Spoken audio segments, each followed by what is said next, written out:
as we greet you from Ilford in London, in Britain, with Assalamu alaikum wa rahmatullahi wa barakatuh. We have, mashallah, a gathering of people from so many different countries.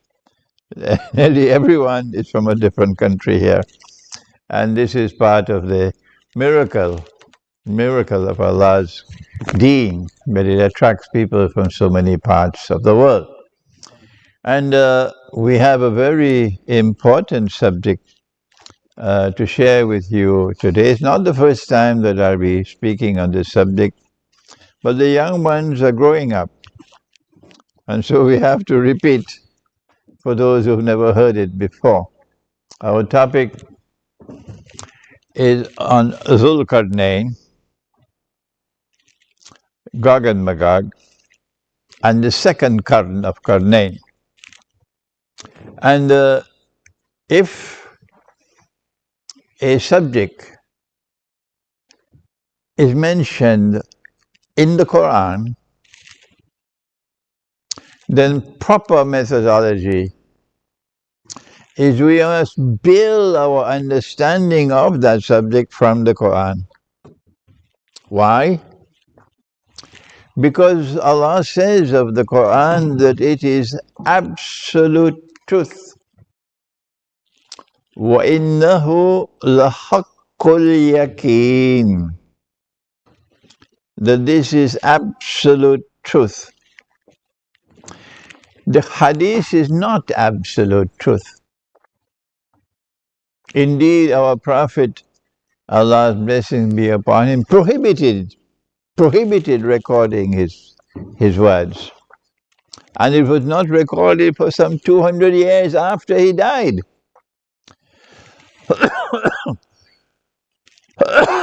Excuse me. The Quran is also divinely protected. Evil cannot approach this Quran from any side. This Quran cannot be corrupted. It is absolutely authentic. The Hadith does not share that same status.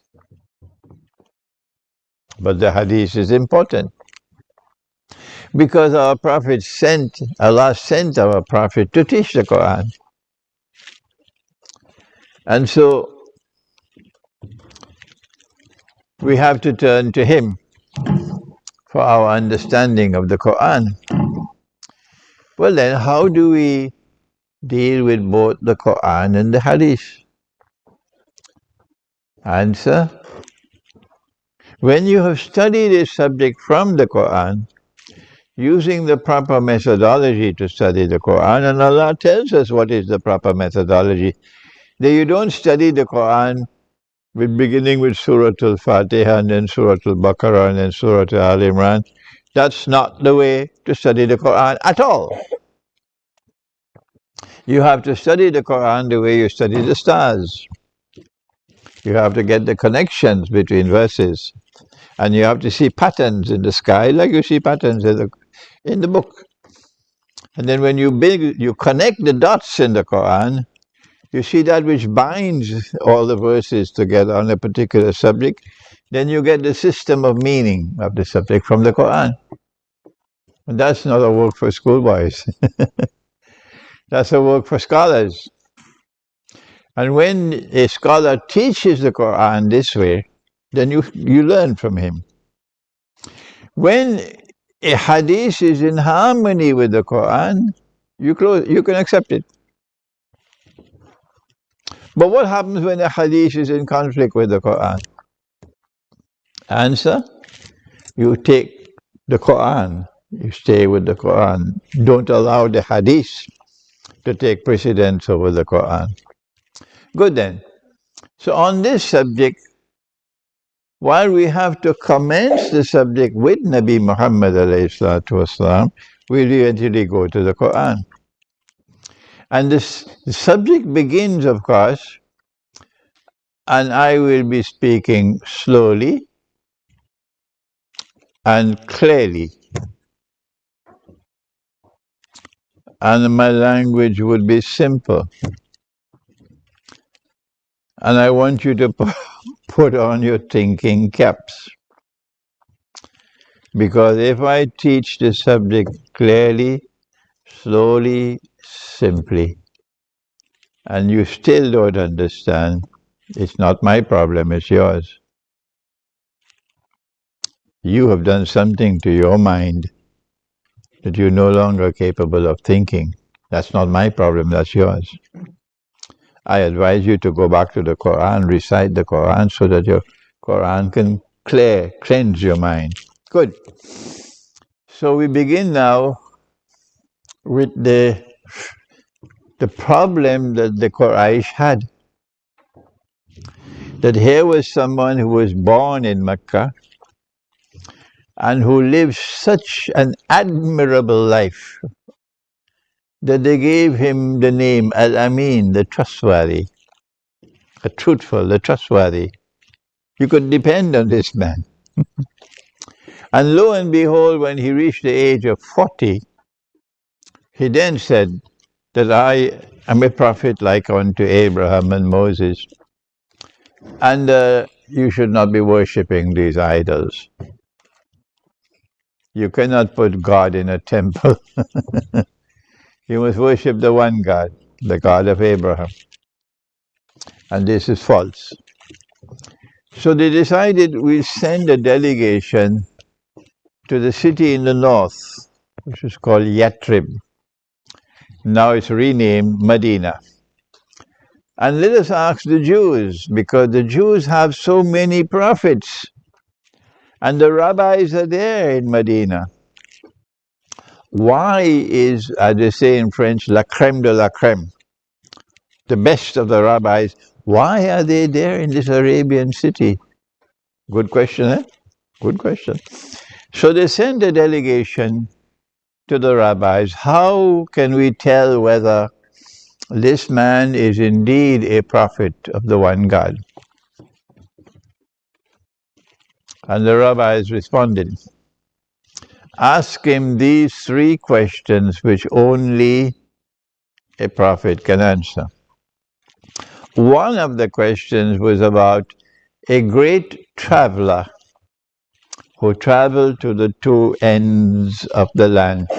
The two ends of the land. It couldn't be the two ends of the earth because there's no end to the earth. If you keep on traveling from London in one direction, just keep on traveling, you'll come back to London. And don't believe me? Try it out. Travel from London in one direction, keep on traveling, and you'll come back to London. Yes? So, the two ends of the land, not two ends of the earth, because the earth doesn't have any ends.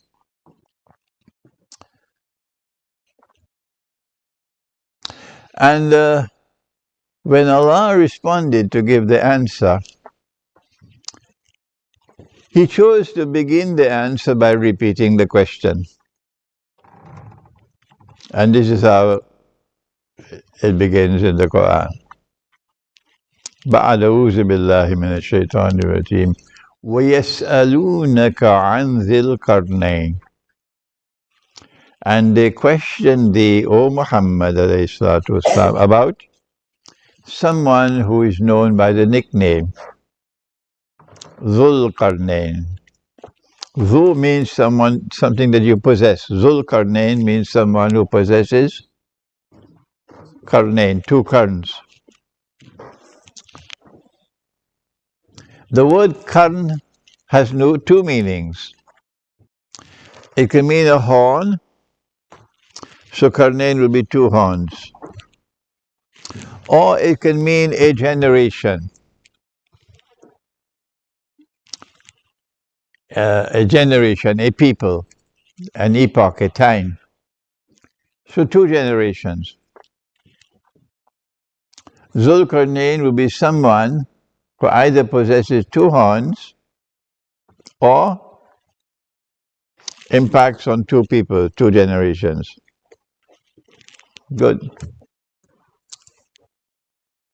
And Allah then describes Zulkarnain as someone who has been blessed with power.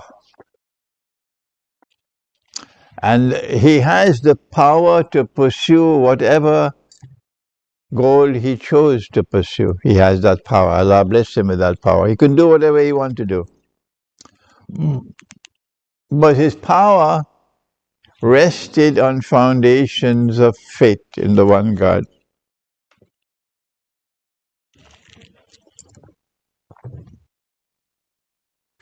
So when power rests on the foundations of faith, how will power be used? Zulkarnain travels to one end of the land, the first journey, and it is in the direction of the setting of the sun.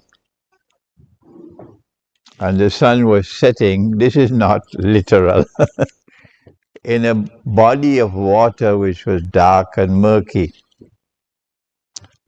Yeah. Commentators of the Quran, including Ibn Kathir, have identified that body of water as the Black Sea.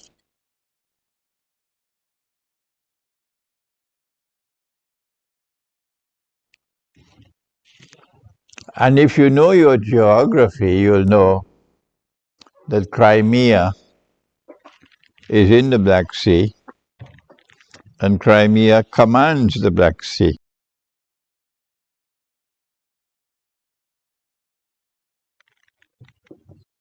So Crimea has a very important place in eschatology. When he reached to the Black Sea, he met a people there, and Allah then spoke to him. Did you hear that? Allah spoke to Zulkarnain.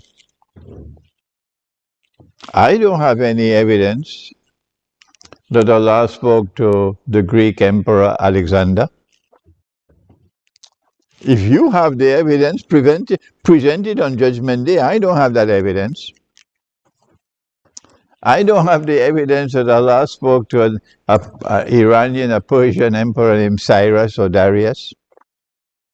If you have the evidence, fine. On Judgment Day, you present it. So I do not identify Zulkarnain with any historical personality. This is my decision.